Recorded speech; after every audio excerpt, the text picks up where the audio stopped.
La bière la plus fameuse, c'est la Meuse, c'est la Meuse.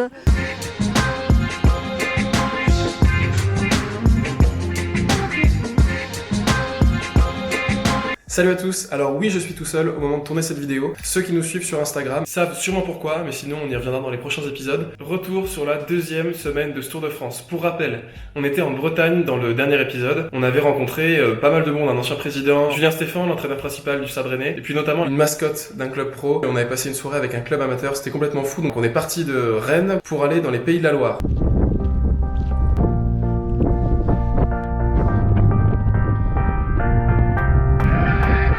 Et je vois Google Maps.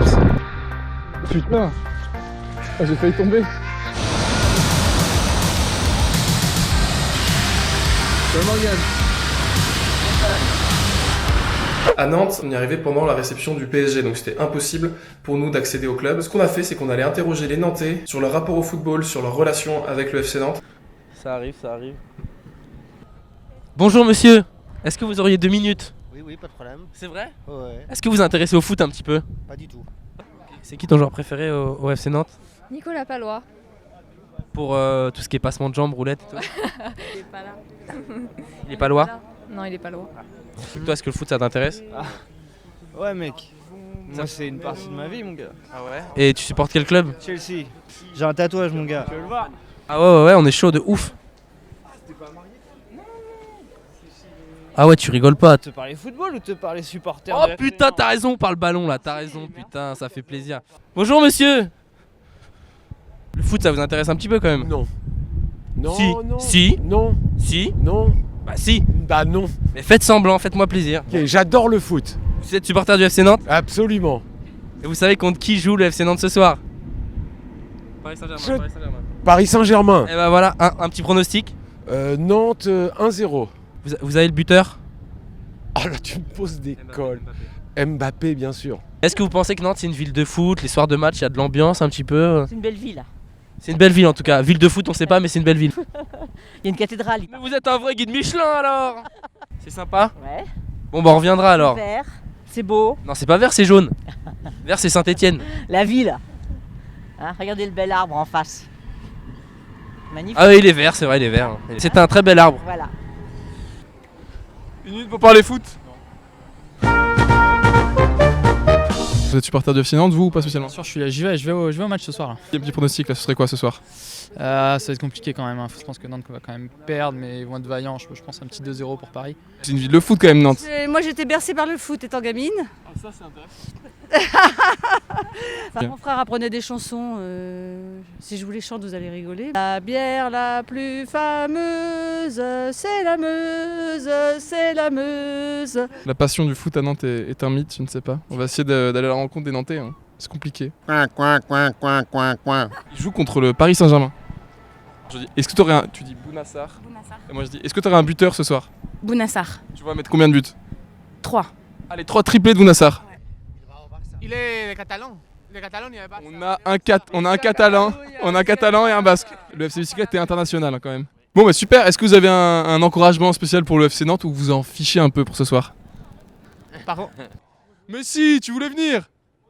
Pas peur toi? Non, ça parle de quoi là? Fan de foot ou quoi? Quand même un peu. Ajax Amsterdam, tu vois aussi. Mais c'est le cœur, tu vois. Ouais. C'est mon équipe de cœur un petit peu. Mon daron il supporte ça depuis petit peu, donc Donc familial, Amsterdam familial. famille. Pareil pour la bœuf ou pas?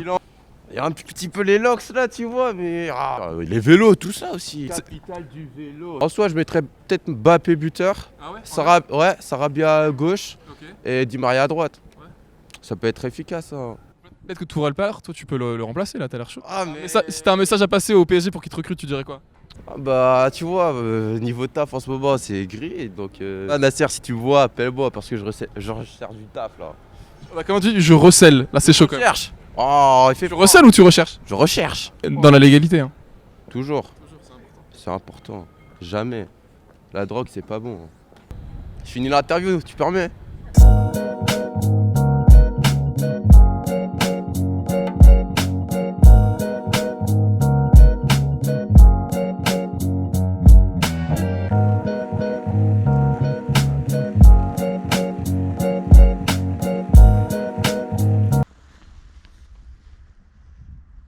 Qu'est-ce qu'on fait les gars? On passe ou pas? On va le faire. On va pas le faire.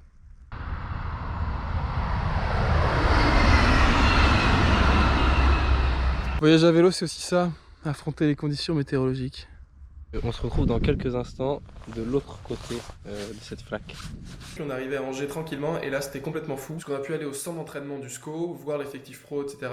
Et puis rencontrer le premier joueur pro de ce Tour de France. Stéphane Bauken, 27 ans, footballeur professionnel au SCO d'Angers. Mon parcours, ça commence à Place Cassier, c'est une petite ville à côté de Grasse. Moins de 13, j'ai été repéré par l'OGC Nice. J'ai fait toutes mes classes au centre de préformation. Ils m'ont mis pendant un an en famille d'accueil. Première année, quand on est en centre de formation, le directeur de centre de formation il nous dit voilà, en gros, vous allez être 1 ou 2 par génération à finir pro. J'ai eu mon bac et en parallèle, j'ai aussi signé pro à l'âge de 19 ans. En première titularisation en pro, j'ai mis un doublé contre Montpellier. L'année qui a suivi, le coach Puel voulait que j'aille m'aguerrir en prêt, donc je suis parti en Écosse, chose qui est vraiment peu commune, mais c'était, je pense, une bonne expérience. Donc je suis revenu et j'ai cassé ma dernière année de contrat avec le CNI. Je me suis engagé à Strasbourg en national, chose qui était quand même dure à faire. Quand on est au centre de formation d'un club de Ligue 1, on a envie de jouer en Ligue 1, mais à cette époque-là, la décision pour moi la plus sage, ça a été que je redescende de 3 divisions pour mieux rebondir. J'ai réussi à enchaîner, monter en Ligue 2, monter en Ligue 1 et j'ai signé ici au SCO d'Angers.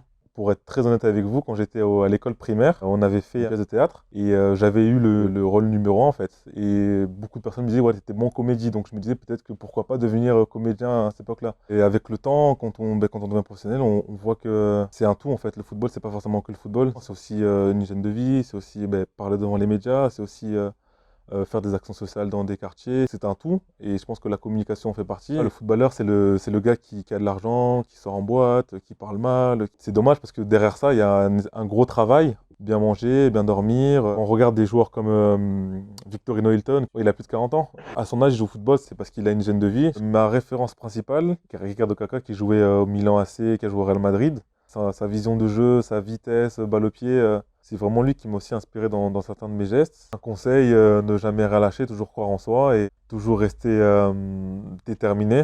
Comme j'ai dit, moi j'étais dans un centre de formation de Ligue 1 et je suis reparti en national pour remonter en Ligue 1. Et peu importe le chemin que vous passez, il faut rester déterminé, d'avoir une ligne de conduite, une bonne hygiène de vie, de faire ces sacrifices-là parce qu'un jour ou l'autre, ça va payer. Pour nous, c'était un peu un rêve de gosse de pouvoir discuter aussi longuement avec un joueur professionnel, de voir un peu les dessous du métier de footballeur. Merci beaucoup au SCO d'Angers et à Stéphane Bauken d'avoir accepté de nous rencontrer. Merci aussi à Antoine qui nous a hébergé les 2 nuits. Du coup, pour le remercier, on l'a invité avec nous à venir au centre d'entraînement et à rencontrer Stéphane Bauken. Les prochaines vidéos arrivent très bientôt. Merci beaucoup à vous de nous suivre, de commenter, de partager et de nous recevoir surtout. Ça nous fait extrêmement plaisir. Les prochaines vidéos arrivent très bientôt. Dites-nous vraiment ce que vous pensez de ces contenus, ce qu'on devrait améliorer, qui vous aimeriez voir sur cette chaîne. Putain, Paul, allez là. Coin, coin, coin, coin, coin, coin.